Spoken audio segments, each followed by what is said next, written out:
നമസ്കാരം. മലയാളി വാർത്തയിലേക്ക് സ്വാഗതം. കേരളത്തിൽ അതിശക്തമായിട്ടുള്ള മഴയാണ് പല ജില്ലകളിലും പെയ്തുകൊണ്ടിരിക്കുന്നത്. അതുകൊണ്ട് തന്നെ ഓരോ ജില്ലകളിലുള്ളവരും അവരുടെ ഭരണാധികാരികൾ, ജില്ലാ കളക്ടറോ അല്ലെങ്കിൽ അതുമായി ബന്ധപ്പെട്ട മറ്റുള്ള ഭരണാധികാരികളോ തരുന്ന മുന്നറിയിപ്പുകൾ കൃത്യമായി നോക്കണം. കാരണം അതിശക്തമായിട്ടുള്ള മഴയാണ് പെയ്തുകൊണ്ടിരിക്കുന്നത്. അതുകൊണ്ട് മുന്നറിയിപ്പുകൾ അവഗണിക്കരുത്. ഓരോ ദിവസം കഴിയും തോറും മഴയുടെ തോത് വർദ്ധിച്ചുകൊണ്ടിരിക്കുകയാണ്. അപ്രതീക്ഷിതമായിട്ടാണ് കേരളത്തിലടക്കം ഇപ്പോൾ അതിശക്തമായിട്ടുള്ള മഴ പെയ്തു തുടങ്ങിയത്. തിരുവനന്തപുരം ഭാഗത്തൊക്കെ തന്നെ അതിശക്തമായിട്ടുള്ള മഴയാണ് ഇന്നലെ രാത്രി മുതൽ തുടങ്ങിയത്. ഇവിടെ കളക്ടർ അവധി പ്രഖ്യാപിച്ചതടക്കം വലിയ വിവാദത്തിലായിരിക്കുകയാണ്. ശക്തമായ മഴ തുടർച്ചയായി നിലനിൽക്കുമ്പോഴും വളരെ വൈകിയാണ് കളക്ടർ അവധി പ്രഖ്യാപിച്ചത് എന്നതടക്കം ഇപ്പോൾ രൂക്ഷ വിമർശനം കളക്ടറുടെ ഫേസ്ബുക്ക് പേജിൽ ഈ ഒരു പോസ്റ്റിന് താഴെയും അതുപോലെ തന്നെ അല്ലാതെയും ഒക്കെ തന്നെ കുട്ടികളുടെ രക്ഷിതാക്കൾ ഉന്നയിക്കുന്നുണ്ട്. ഏതായാലും ഇനി അങ്ങോട്ടും കുറച്ച് ദിവസത്തേക്ക് കേരളത്തിൽ അതിശക്തമായിട്ടുള്ള മഴയാണുള്ളത്. അതുകൊണ്ട് തരുന്ന മുന്നറിയിപ്പുകൾ യാതൊരു തരത്തിലും ജനങ്ങൾ അവഗണിക്കരുത്.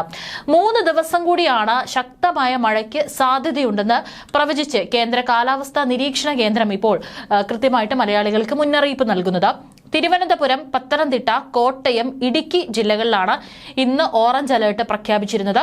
എന്നാൽ തെക്കൻ ജില്ലകളിൽ തുടർന്ന് മഴ കുറയും. പകരം കൊല്ലം, ആലപ്പുഴ, എറണാകുളം, തൃശൂർ, പാലക്കാട് ജില്ലകളിലും അങ്ങോട്ടേക്ക് മഴ വീണ്ടും വരും ദിവസങ്ങളിൽ അതിശക്തമാവാനുള്ള സാധ്യതയാണുള്ളത്.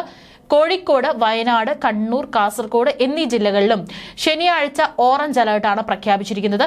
അതായത് വടക്കൻ കേരളത്തിലേക്ക് ഇനി വരും ദിവസങ്ങളിൽ അതിശക്തമായിട്ടുള്ള മഴ ഉണ്ടാകുമെന്ന മുന്നറിയിപ്പാണ് നൽകുന്നത്. എറണാകുളം, ഇടുക്കി, തൃശൂർ, പാലക്കാട്, മലപ്പുറം ജില്ലകളിലും യെല്ലോ അലേർട്ടാണ്. കോഴിക്കോട്, വയനാട്, കണ്ണൂർ, കാസർഗോഡ് ജില്ലകളിൽ ഞായറാഴ്ചയും യെല്ലോ അലേർട്ടാണ്. ഇന്ന് മുതൽ ഞായറാഴ്ച വരെയാണ് സംസ്ഥാനത്ത് ഒറ്റപ്പെട്ട ഇടങ്ങളിൽ ശക്തമായ കാറ്റിന് സാധ്യതയുണ്ടെന്നും കാലാവസ്ഥാ നിരീക്ഷണ കേന്ദ്രം പ്രവചിക്കുന്നത്. കൃത്യമായിട്ട് തന്നെ അതിശക്തമായിട്ടുള്ള കാറ്റും തുടർച്ചയായിട്ടുള്ള അതിശക്തമായിട്ടുള്ള മഴ മുന്നറിയിപ്പാണ് നൽകുന്നത്. കഴിഞ്ഞ ദിവസങ്ങളിലെല്ലാം തന്നെ തലസ്ഥാന നഗരിയിൽ പലയിടങ്ങളിലും അതിശക്തമായ മഴയിൽ ഭയങ്കര രൂക്ഷമായിട്ടുള്ള വെള്ളക്കെട്ടാണ് അനുഭവപ്പെട്ടിരിക്കുന്നത്. അതുകൊണ്ട് തന്നെ ഇനി അങ്ങോട്ട് ഈ ഭാഗങ്ങളിൽ മഴ കുറഞ്ഞ് വടക്കൻ കേരളത്തിലേക്ക് അതിശക്തമായിട്ടുള്ള മഴ ഉണ്ടാകുമെന്നാണ് കേന്ദ്ര കാലാവസ്ഥാ വകുപ്പ് പറഞ്ഞിരിക്കുന്നത്.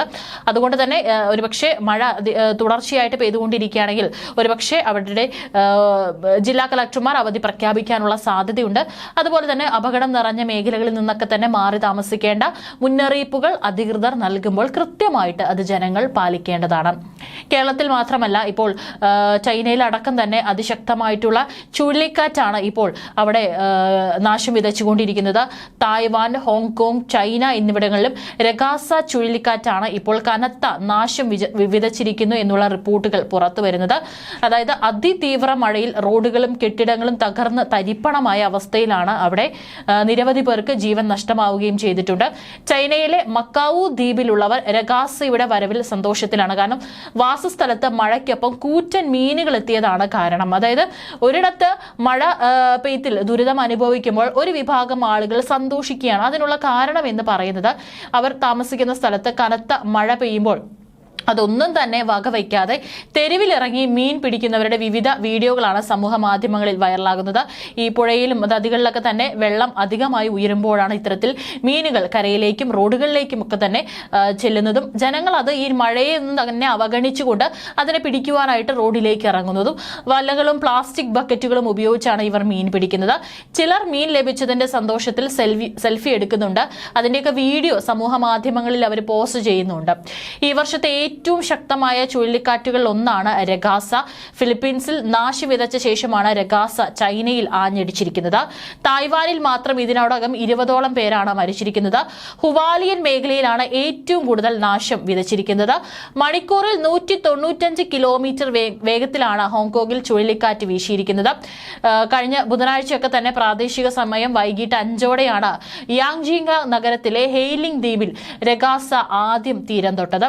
അവിടെ തന്നെ ഒട്ടേറെ കെട്ടിടങ്ങൾക്ക് കേടുപാടുകൾ സംഭവിക്കുകയും ചെയ്തിരുന്നു. പിന്നീട് തെക്കൻ ചൈനയുടെ തീരമേഖലകളിലും ഹോങ്കോങ്ങിലും തിരമാലകൾ മീറ്ററുകൾ ഉയർന്നു. ഒട്ടേറെ ഗ്രാമങ്ങൾ പ്രളയത്തിന്റെ പിടിയിലായി. കാറ്റിന് മുന്നോടിയായി തെക്കൻ ചൈനയിലെ ഗ്വാങ്ഡോങ് പ്രവിശ്യയിൽ നിന്നും 20 ലക്ഷം പേരെയാണ് മാറ്റി പാർപ്പിച്ചിരിക്കുന്നത്. ഒന്ന് ആലോചിച്ച് നോക്കണം. ഇവിടെ പലപ്പോഴും പല മഴ മുന്നറിയിപ്പുകൾ തരുമ്പോഴും പലരും അവഗണിക്കുകയാണ്. ഒന്ന് ആലോചിക്കണം. ആ ഭാഗങ്ങളിലൊക്കെ തന്നെ വളരെ രൂക്ഷമായിട്ടുള്ള നാശം വിതച്ചുകൊണ്ടുള്ള ചുഴലിക്കാറ്റാണ് അവിടെ വീശി വീശിക്കൊണ്ടിരിക്കുന്നത്. ഈ നമ്മുടെ നാട്ടിലും കാലാവസ്ഥയൊക്കെ തന്നെ മാറി മറിയാൻ അധികം സമയം വേണ്ട. അതുകൊണ്ട് കൃത്യമായിട്ട് ജനങ്ങൾ മുന്നറിയിപ്പുകൾ പാലിക്കേണ്ടതാണ്. അതുപോലെ തന്നെ ഫിലിപ്പീൻസിൽ 10 പേർ മരിച്ചിട്ടുണ്ട്. 1950 ശേഷം തെക്കൻ ചൈന കടൽ മേഖലയിൽ വീശുന്ന രണ്ടാമത്തെ ശക്തിയേറിയ ചുഴലിക്കാറ്റാണിത്. മണിക്കൂറിൽ 241 കിലോമീറ്റർ വരെ വേഗത്തിലാണ് വീശുന്നത്. ഹോങ്കോങ് അന്താരാഷ്ട്ര വിമാനത്താവളങ്ങളൊക്കെ തന്നെ കഴിഞ്ഞ ദിവസം അടച്ചിട്ടുണ്ടായിരുന്നു.